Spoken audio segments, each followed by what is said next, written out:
नमस्कार, BSCC 24 news में आपका स्वागत है। मैं हूं अब्बास। हमीरपुर जिला मुख्यालय में रविवार को संविधान सभा के सदस्य स्वतंत्रता संग्राम सेनानी डॉक्टर रतनप्पा कुम्हार की 116वीं जयंती मनाई गई। इस दौरान प्रदेश के उप मुख्यमंत्री केशव प्रसाद मौर्य ने समाज के लिए श्रेष्ठ कार्य करने वाले युवाओं और होनहार विद्यार्थियों को सम्मानित किया।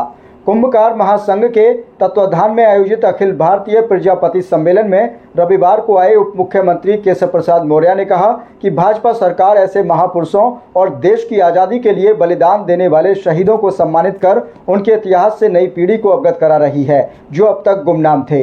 उन्होंने कहा कि पूर्व में कांग्रेस, सपा और बसपा सरकारों में कभी देश की आज़ादी के वास्तविक नायकों को आगे नहीं आने दिया गया, बल्कि एक ही परिवार के महिमा मंडल में जुटे रहे। पूर्व मंत्री डॉक्टर लोकेश प्रजापति ने सामाजिक एकजुटता लाने पर जोर दिया। कार्यक्रम में आए कुंभकार महासंघ के प्रदेश अध्यक्ष हमीरपुर विधायक डॉक्टर मनोज कुमार प्रजापति ने कहा कि समाज के युवाओं को शिक्षा क्षेत्र में आगे बढ़ना चाहिए। निश्चित रूप से जब कोई भी समाज एकत्र होता है और उसकी ताकत का एहसास लोगों को होता है तो लोग अपने निर्णय लेने में बदलने में मजबूर हो जाते हैं।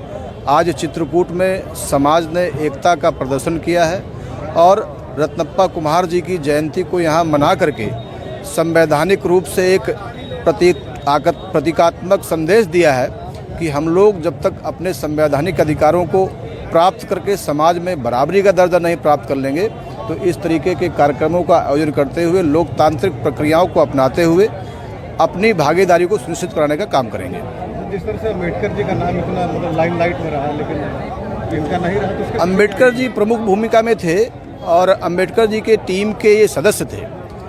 विषय ये है कि कांग्रेस पार्टी ने हमेशा ही दूसरे समाज के महापुरुषों को दबाने का काम किया है, चाहे वो रतनप्पा कुम्हार हों, इसी प्रकार से अहिल्याबाई होलकर थी। तमाम सारे पिछड़े वर्ग और अनुसूचित जाति के लोग थे जिन्होंने सामाजिक संघर्षों में, देश के स्वतंत्रता संग्राम में और संवैधानिक चीज़ों को आगे बढ़ाने में योगदान दिया है। लेकिन कांग्रेस पार्टी को कभी फुर्सत नहीं रही अपने परिवार से, नेहरू गांधी परिवार से उन्हीं लोगों का गुणगान और वाचन करते रहे, कभी भी दूसरे लोगों की तरफ नहीं देखा। तो ये कारण है कि जो समाज आज अपने अधिकारों से वंचित है वो अपने इतिहास को नहीं जान पाया। आज हम लोगों ने इतिहास को लोगों के बीच में पहुँचाने का काम किया है। इतिहास जान करके हम लोग संघर्ष के जो प्रतीक थे उनके आदर्शों से सीख करके, संघर्ष करके अपने आप को समाज में और देश में स्थापित करते हुए देश के तरक्की में अपना योगदान देने का काम करेंगे।